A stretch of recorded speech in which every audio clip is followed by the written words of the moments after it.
And good afternoon once again, everyone. We'll keep going with some of our media availability here at Las Vegas Motor Speedway, and now joined by Danica Patrick, driver of the number 7 GoDaddy.com Chevrolet, who obviously made some history here last year in the NASCAR Nationwide Series race, finishing 4th, the highest finishing female ever in NASCAR National Series history.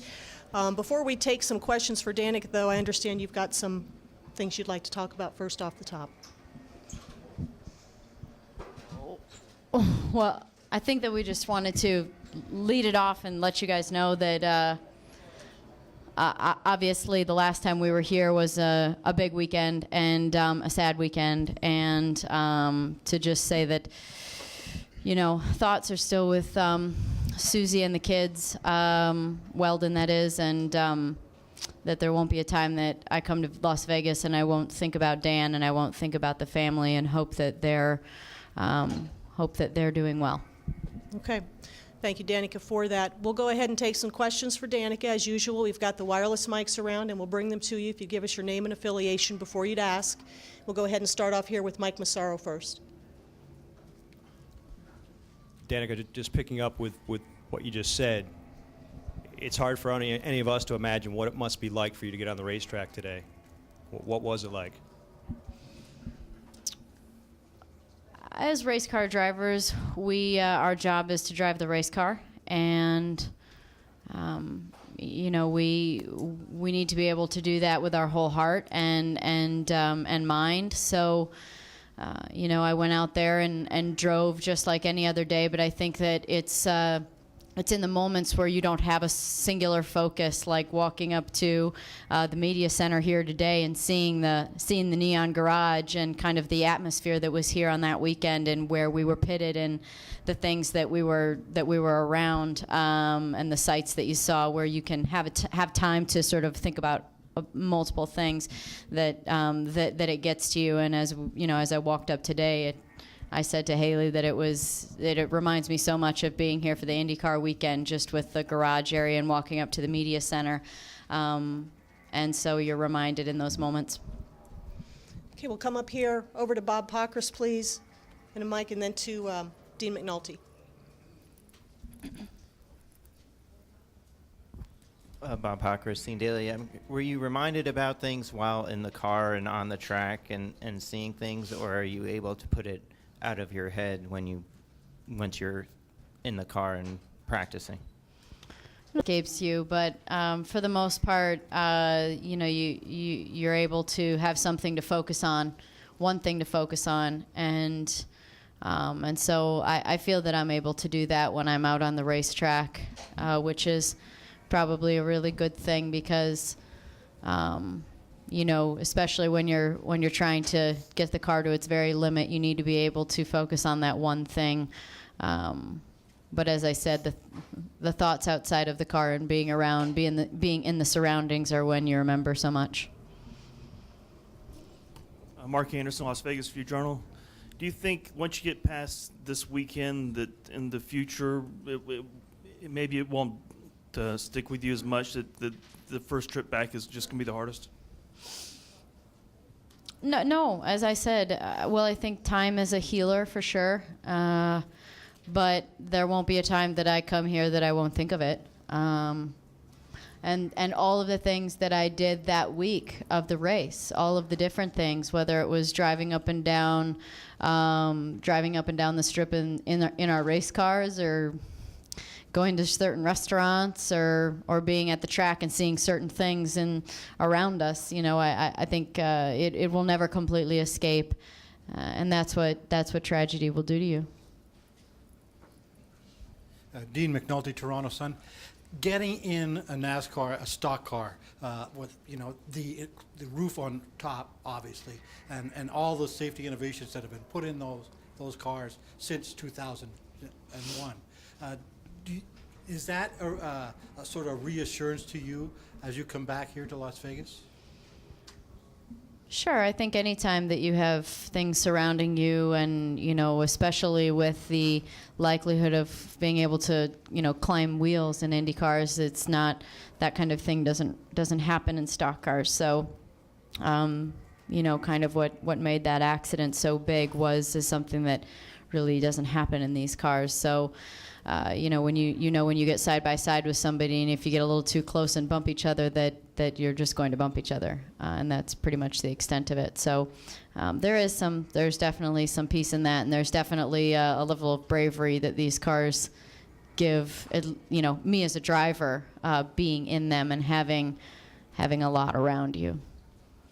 We'll go to Claire, then to Brad, then over here in the back. Claire B. Lang, Sirius XM NASCAR Radio. It's good that we never forget, and we shouldn't ever move on, and that's cool. But I do want to ask, flashing to today and this race as we move ahead, that do you feel that there is a lot of pressure on you right now, given the last few weekends, and that's really hard, or do you feel that? Because I know you've had conversations with Elliott Sadler. I know your crew chief spoke with you.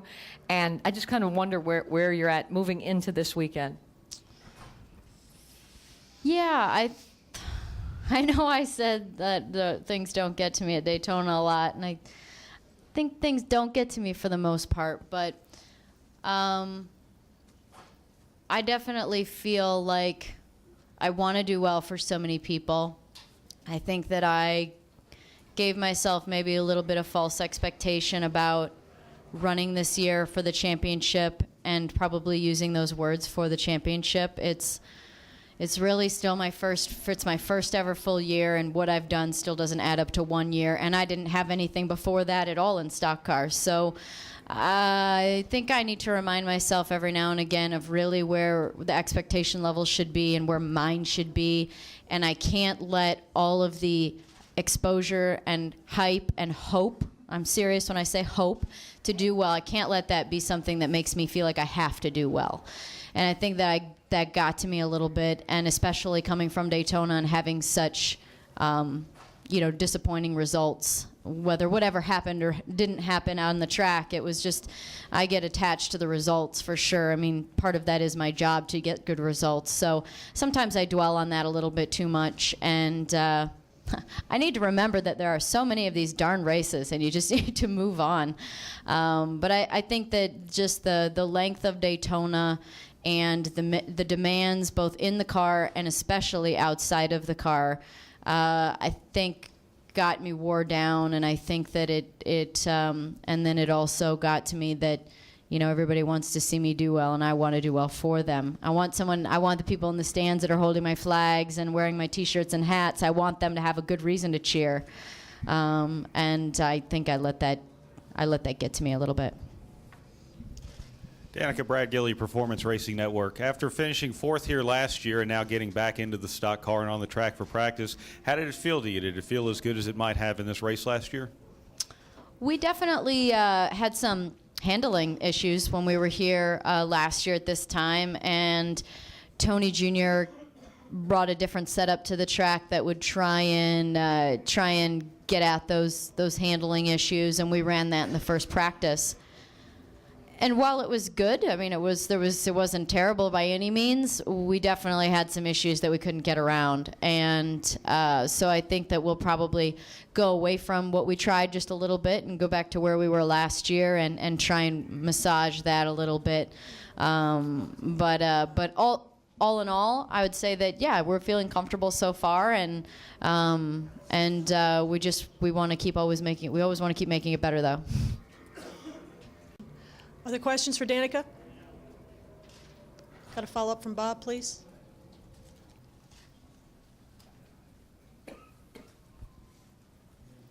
Bob Hocker, Scene Daily.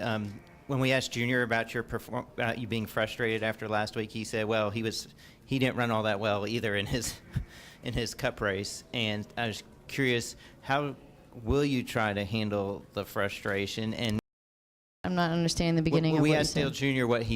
about you being frustrated. Oh, I'm sorry, I didn't hear you say we asked Dale Jr. Yeah, about being frustrated last week, and he said, well, he didn't run all that good either, and you're going to have days like that. And so I'm curious, how will you? I mean, did you learn anything last week that will help you handle the frustration, Yeah. or is it you just going to be? Or how long does it take you to get over it?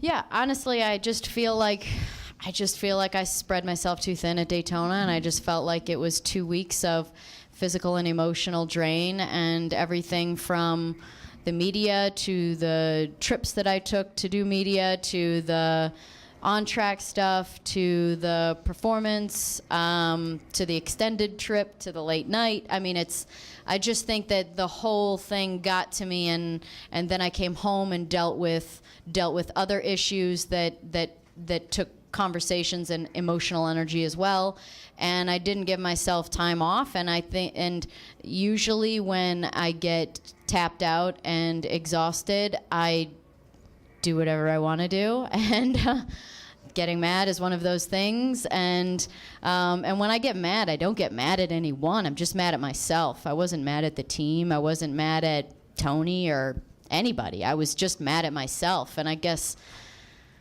well, it doesn't matter. It just looks like I'm mad. So, I just feel like I learned a little bit about what I'm feeling when I'm about ready to be exhausted, and trying to catch it before it gets to that point, so that I have enough energy to do the right thing and to be a good person and to be happy and smile, instead of just feeling exhausted and letting kind of the sort of the worst of me come out then. Last one over here, please. Hi, Danica. My name is Steve Turek, Uray County Newspapers from Colorado. As a race car driver, what track are you looking forward to the most in the upcoming season? I'm looking forward to experiencing Talladega. I haven't been there before.